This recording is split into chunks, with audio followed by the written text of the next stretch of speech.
आइए आज हम लोग पढ़ते हैं angle of elevation and angle of depression क्या होता है। देखिए, एक व्यक्ति यहाँ पे खड़ा है, ठीक है।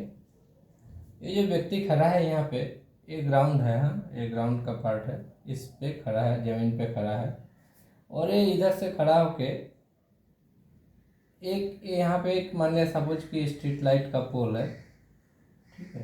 कोई खंभा हो यहाँ पे, ये समझ लीजिए।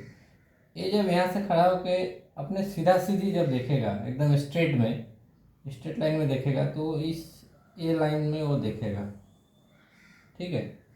ये जो है ऑब्जर्वर्स आई है, ऑब्जर्वर्स मतलब देखने वाला, ठीक है। जो देख रहा है उसका आई है। यहाँ से अगर वो सीधा देखेगा तो इस लाइन में देखेगा, ठीक है। इस लाइन, ये जो लाइन है इस ऑब्जर्वर का आई का हॉरिजॉन्टल में होगा, तो इस लाइन को हम लोग बोलते हैं horizontal line. HORIZONTAL, horizontal line, और हॉरिजॉन्टल लाइन ऑफ साइट बोलते हैं, हॉरिजॉन्टल लाइन ऑफ साइट भी बोल सकते हैं। कि यहाँ से स्ट्रेट लाइन यहाँ देख रहा है तो इसका हॉरिजॉन्टल लाइन होगा, ठीक है। क्लियर। ये व्यक्ति जब इसी पोल का अगर ऊंचा में देखेगा, एकदम top of the street pole अगर देखेगा, मान लिया सपोज इस पॉइंट को देख रहा है, तो ऐसे थोड़ा सा गला उसको उठा के ऊपर की ओर देखना पड़ेगा। तो जब वो ऊपर में देखेगा, इस पॉइंट को अगर यहाँ से देखा जाए, तो ये तो ऐसा नहीं है कि एक बार इसका नज़र ऐसे ऐसे घूरते हुए जाके यहाँ देखेगा, वो एकदम स्ट्रेट देखेगा।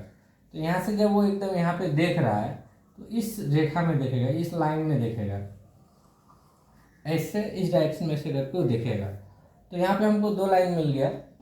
एक क्या मिल गया, एक देखिए, एक मिल गया ए लाइन ऑफ साइट, मतलब देखने का लाइन, इसको बोलते हैं line of site, SHIGHT, site, line of site, देखने का लाइन। और ये है horizontal line. Line of site और हॉरिजॉन्टल लाइन के बीच में एक एंगल बनेगा।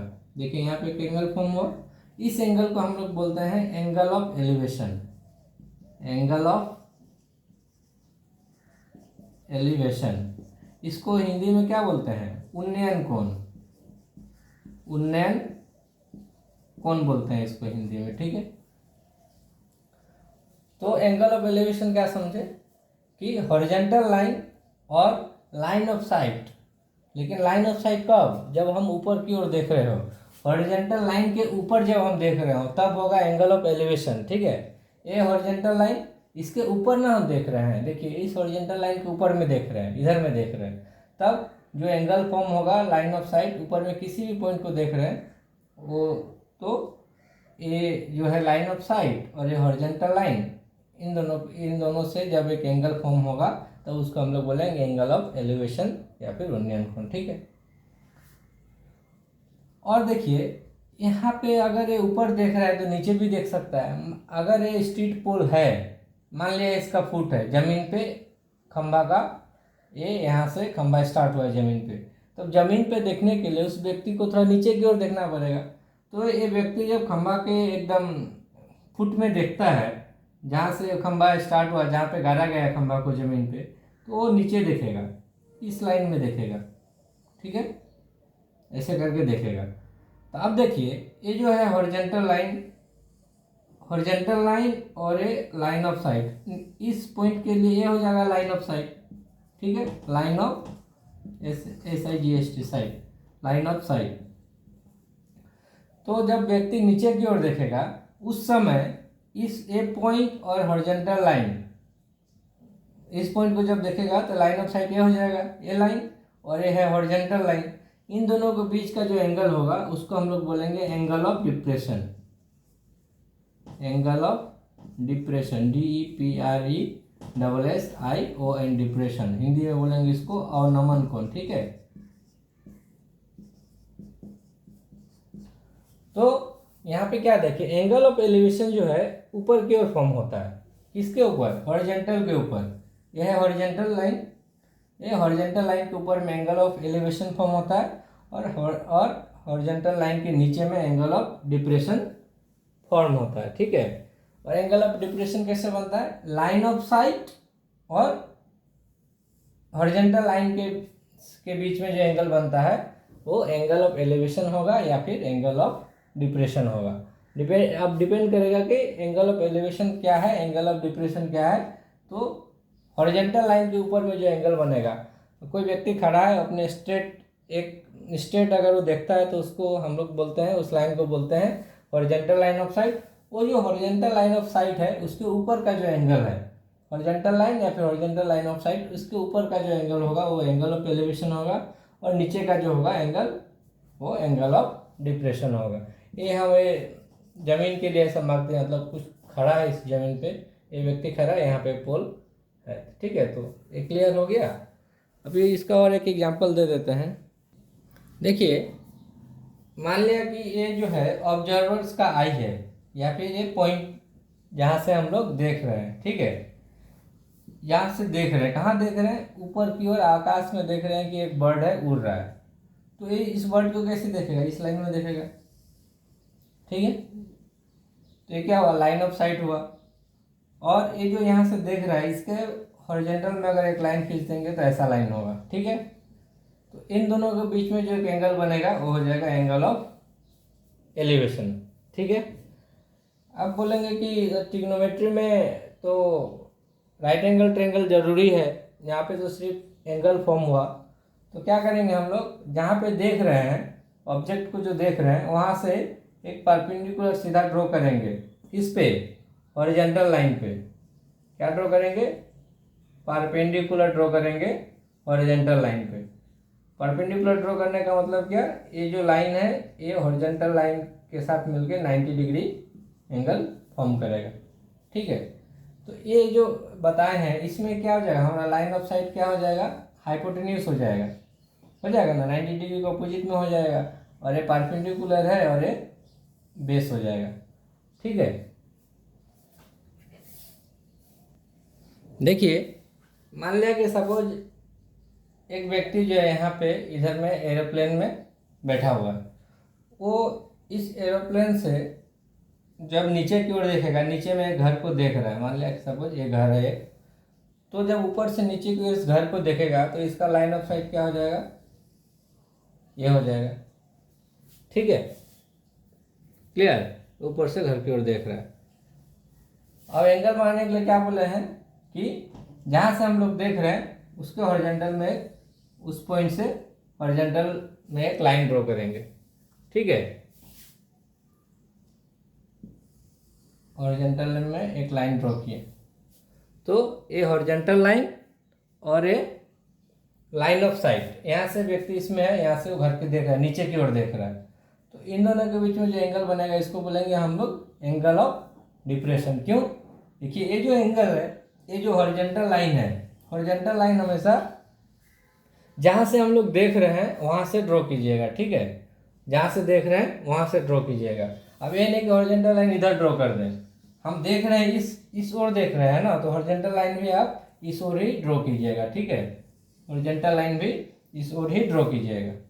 तो ये हॉरिजॉन्टल लाइन और ये लाइन ऑफ साइट के बीच में जो एंगल बनेगा उसको हम लोग बोलेंगे angle of depression, angle of depression, ठीक है। एंगल ऑफ डिप्रेशन है, क्यों, एंगल ऑफ एलिवेशन क्यों नहीं, क्योंकि हम लोग ऊपर से नीचे की ओर देख रहे हैं, जब नीचे की ओर देखेंगे तब एंगल ऑफ डिप्रेशन होगा, ठीक है। और हॉरिजॉन्टल लाइन के नीचे में जो एंगल बनेगा उसको एंगल ऑफ डिप्रेशन बोलेंगे, ठीक है। अब क्या बात है, अब क्या करेंगे, लेकिन हमको तो क्वेश्चन में राइट एंगल ट्रायंगल बनाना जरूरी पड़ेगा ना। तो क्या करेंगे, फिर वही ये जो जहाँ पे देख रहे हैं, जहाँ से देख रहे हैं वहाँ से हम लोग हॉरिजॉन्टल लाइन एक ड्रॉ करेंगे, सॉरी परपेंडिकुलर लाइन ड्रॉ करेंगे हॉरिजॉन्टल के ऊपर। तो ये परपेंडिकुलर लाइन इसके ऊपर ड्रॉ करेंगे, तो ये हॉरिजॉन्टल लाइन और इस लाइन ने तो परपेंडिकुलर ड्रॉ किए ही हैं, तो दोनों के बीच में 90 डिग्री एंगल फॉर्म होगा, ठीक है। और ये इसके अपोजिट में है, हाइपोटेन्यूस हो जाएगा लाइन ऑफ साइट। ये तो हॉरिजॉन्टल लाइन है, हॉरिजॉन्टल लाइन बेस हो जाएगा, और ये जो है ये परपेंडिकुलर रहेगा, ठीक है। ट्रायंगल बन गया। अब ट्रायंगल कैसे भी बना हो हमको उससे क्या लेना देना, ऊपर हो, नीचे हो, दाएं हो, बाएं हो, टेढ़ा हो, हमको सिर्फ क्या देखना, 90 डिग्री देखना है, इसका अपोजिट में देखना है। बाकी जो तो एंगल के बारे में निकालने के लिए देगा या फिर उसका साइड का रेशियो निकालने के लिए देगा, उसके अनुसार करेंगे हम, ठीक है। यहाँ देखिए, मान लिया कि हम यहाँ से देख रहे हैं, इस पॉइंट से हम लोग नीचे की ओर देख रहे हैं। मान लिया सपोज ये पॉइंट ए है, इस पॉइंट से हम नीचे की ओर बी में देख रहे हैं, ठीक है। तो यहाँ से देख रहे हैं, तो जहाँ से देख रहे हैं वहाँ से हॉरिजॉन्टल लाइन ड्रॉ करेंगे। तो मान लिया कि हॉरिजॉन्टल लाइन ड्रॉ किए इधर में, ठीक है। तो ये हॉरिजॉन्टल लाइन और ये लाइन ऑफ साइट के बीच में जो एंगल बना, एंगल ऑफ डिप्रेशन बना, ठीक है। हो गया क्लियर। अब इसको जोड़ देंगे, इसके ऊपर परपेंडिकुलर ड्रॉ करेंगे, सीधा सीधे जोड़ देंगे, तो राइट एंगल ट्रायंगल फॉर्म हो जाएगा। उसके बाद हम लोग ट्रायंगल मिल गया तो फिर हम लोग मैथ्स बना सकेंगे। लेकिन इसको क्या नीचे ड्रॉ कर सकते हैं। मान लिया कि ये जो जहाँ पे देख रहे हैं, जिस पॉइंट पे देख रहे हैं, वहाँ से अगर एक हॉरिजॉन्टल ड्रॉ करेंगे, मान लिया सपोज एक यहाँ पे एक हॉरिजॉन्टल लाइन ड्रॉ किए, ये क्या किए, एक हॉरिजॉन्टल लाइन ड्रॉ किए यहाँ पे भी, ठीक है। कहाँ पे, जहाँ पे देख रहे हैं, जिस जगह पे देख रहे हैं वहाँ से एक हॉरिजॉन्टल लाइन ड्रॉ किए, किधर में, उस डायरेक्शन में ड्रॉ किए जिस जहाँ से हम लोग देख रहे हैं। यहाँ से देख रहा था, ये पॉइंट से नीचे की ओर देख रहा था, इसलिए इस डायरेक्शन में एक हॉरिजॉन्टल लाइन ड्रॉ किए। अब देखिए क्या ये जो एंगल है और ये जो एंगल है दोनों इक्वल होगा। ये जो दोनों हॉरिजॉन्टल लाइन है ये दोनों पैरेलल है, ठीक है। Both horizontal line are parallel to each other, ठीक है। दोनों पैरेलल है। ये दोनों लाइन को, अगर इस लाइन को कम्प्लीटली ऐसे मतलब एंडलेसली जहाँ तक जाए, दोनों तरफ अगर फैलाया जाए इसको इस तरफ से, या फिर इसको भी दोनों तरफ मतलब जितना बढ़ाना बढ़ा दे, कभी एक दूसरे को मीट नहीं करेगा, क्योंकि ये दोनों एक दूसरे के पैरेलल है, ठीक है। हर एक पॉइंट पे, हर एक परपेंडिकुलर पॉइंट पे दोनों लाइन का जो है डिस्टेंस जो है इक्वल होगा। अच्छा ठीक, जो भी हो, ये दोनों पैरेलल लाइन है। और ये जो लाइन है ये दोनों पैरेलल लाइन को एक जगह पे इंटरसेक्ट कर रहा है। देखिए ये जो लाइन है, एक कौन सा लाइन है, इस लाइन का नाम है ए बी जो है इस हॉरिजॉन्टल लाइन को ए पे काट रहा है और इस हॉरिजॉन्टल लाइन को बी पे काट रहा है, इंटरसेक्ट हो रहा है। तो ऐसा लाइन जो दो पैरेलल लाइन को इंटरसेक्ट करता है एट ए पॉइंट, उसको हम लोग बोलते हैं ट्रांसवर्सल, ट्रांस VERSAL, उसको हम लोग बोलते हैं ट्रांसवर्सल, ठीक है। छोटे क्लास में हम लोग ऑलरेडी पढ़ा हुआ है, क्लास 7 या 8 में होता है। तो दो पैरेलल लाइन है और उसमें ए बी जो है ट्रांसवर्सल है। इस समय क्या होता है, ये जो एंगल होगा, ये एंगल और ये एंगल इक्वल होता है, ठीक है। ये जो एंगल है, ये एंगल और ये एंगल इक्वल होता है बाय अल्टरनेट प्रॉपर्टी, ठीक है। बाय अल्टरनेट एंगल बोलते हैं। दोनों अल्टरनेट एंगल, दोनों अल्टरनेट एंगल क्यों है, देखिए ये जो लाइन है, ये एंगल जो है पैरेलल लाइन के नीचे में है, ये जो एंगल है पैरेलल लाइन के ऊपर में है, ठीक है। और एक क्या है, ये जो है, ये जो ट्रांसवर्सल है, ठीक है, उसका इस तरफ है ना, ट्रांसवर्सल का ऊपर में भी बोल सकते हैं। ये ट्रांसवर्सल का, ये जो एंगल है ट्रांसवर्सल का ऊपर में है, ये जो एंगल है ट्रांसवर्सल का नीचे में है, ठीक है। और ये इस तरफ फॉर्म हो रहा है और ये इस तरफ फॉर्म हो रहा है, तो उसके अनुसार ये क्या हुआ, अल्टरनेट एंगल, ठीक है। तो ये दोनों अल्टरनेट एंगल के अनुसार ये दोनों एंगल इक्वल होता है, ठीक है। क्या बोले, ये दोनों अल्टरनेट एंगल है और ये दोनों अल्टरनेट एंगल इक्वल होता है। अब क्या करेंगे, अगर यहाँ से एक परपेंडिकुलर ड्रॉ कर लेंगे यहाँ पे, तो ये एंगल बन गया, ये 90 डिग्री फॉर्म हो गया। तो एक ट्रेंगल, ये हमको एक ट्रेंगल मिल गया, यहाँ पे 90 डिग्री है, राइट एंगल ट्रेंगल मिल गया। और ये एंगल जितना होगा, एंगल ऑफ डिप्रेशन, उसको हम यहाँ बैठा सकते हैं। अगर मान लिया ये 30 है तो यहाँ 30 लिख देंगे, 60 है तो यहाँ 60 लिख देंगे, तो हमको ये ट्रेंगल मिल के हम लोग मैथ्स बना सकेंगे, ठीक है। कि अब हाँ मतलब ये अच्छा, जितना छोटा सा पढ़ रहे हैं कि ट्रेंगल ऐसा रहेगा तो कैलकुलेशन ईजी होगा तो हो गया। लेकिन अगर कोई बोलेगा कि नहीं ऐसा नहीं चाहिए, हम यहीं से बना लेंगे, तो बनाइए ना, क्या जरूरत है। ये आपका एंगल ऑफ डिप्रेशन था, यहाँ से डायरेक्ट ड्रॉ कीजिए, ये सबको मिटा दीजिए, सब लाइन सबको मिटा दीजिए, आपका हो गया एंगल ऑफ डिप्रेशन, यहाँ से बना दीजिए, हो गया मैथ सबका, ठीक है। वो जो इतना बताया है कि इतना कि ये सिर्फ ये बताने के लिए बोले हैं कि ये एंगल और ये एंगल जो है इक्वल क्यों होगा, ठीक है। अल्टरनेट एंगल के अनुसार एंगल इक्वल होगा और उस समय हम लोग ट्रायंगल को नीचे भी करके बना सकते हैं, ठीक है। ओके।